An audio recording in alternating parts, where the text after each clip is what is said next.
This is ILTV on the hour, bringing you the biggest stories from Israel and the Middle East in just 5 minutes. I'm Devo Klein, and today is day 676 of the war in Gaza. Let's get into all of the top headlines of the hour. We begin with France, which is proving to be a hostile entity in recent days. France has reportedly halted work visas for El Al security personnel in Paris over the past 6 months. The ban mainly focuses on Itan workers who serve Israeli diplomatic missions.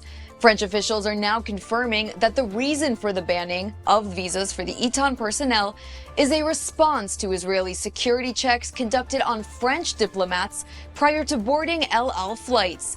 El Al has yet to respond to these accusations, but the extensive security checks that the Israeli airline required of all foreign passengers, diplomats or not, has always been and will always be long and frivolous, as the safety and well-being of Israelis is not to be treated lightly. The Israeli and French ministries are working on a solution, but meanwhile, France continues to be hostile toward El Al. Today, El Al pilots reported to company management that an air traffic controller at Charles de Gaulle Airport in Paris told them "Free Palestine" over the radio system as they were preparing for takeoff.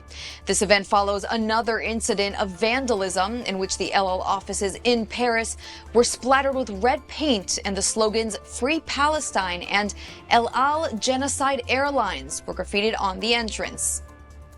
And the red paint seems to be trending, as now 3 individuals have been arrested in the Netherlands after CCTV footage captured them vandalizing the entrance to the Israeli embassy in The Hague. Photos released by the ministry show the embassy's entrance splattered with red paint and its front door smashed. Local security authorities responded to the incident, and the 3 suspects were arrested by Dutch police, according to the ministry. Meanwhile, here in Israel, police forces have arrested 42 Gazans that were staying illegally in Israel. The arrest took place in Nazareth by Northern District Police forces as part of an operation aimed at preventing illegal residency offenses. These illegals were spread out across 3 different apartments. All have been detained by police and taken to the Nazareth police station for further investigation. The group of illegals was made up entirely of men, and we await more information on their identities, as this is a developing story. And a harrowing report was just released by Israel's health ministry, revealing the physical and mental damage suffered by 12 of the hostages who were freed at the beginning of this year, including accounts of ongoing sexual harassment, dehumanization, and life-altering injuries. The report is due to be sent to the Red Cross director in an urgent plea to visit the hostages still being held captive by Hamas. The report has also prompted UN Secretary General Gutteres to weigh blacklisting Hamas in a first move since the start of the war, due to accounts of rape and sexual violence depicted in both the Dina report and the newly released report by the Health Ministry. Based on the information obtained by hostages who have returned from captivity, Israeli experts predict that if not rescued soon, the hostages might not have much time left. And U.S. Ambassador to Israel Mike Huckabee is calling out Hamas. I want you to take a look at this clip from a Piers Morgan Uncensored show. Have a listen.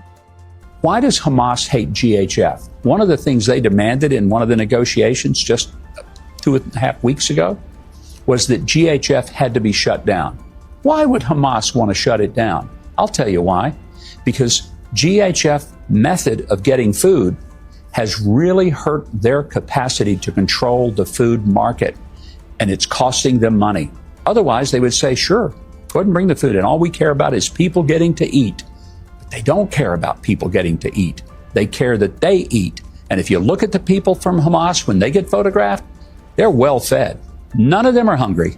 I guarantee you, look at their faces, look at their bodies.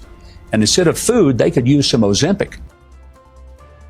Couldn't have said that better myself. Well, that is a wrap for all of our top headlines of the hour. I'm Devo Klein. Thanks so much for watching, and I will see you again next time.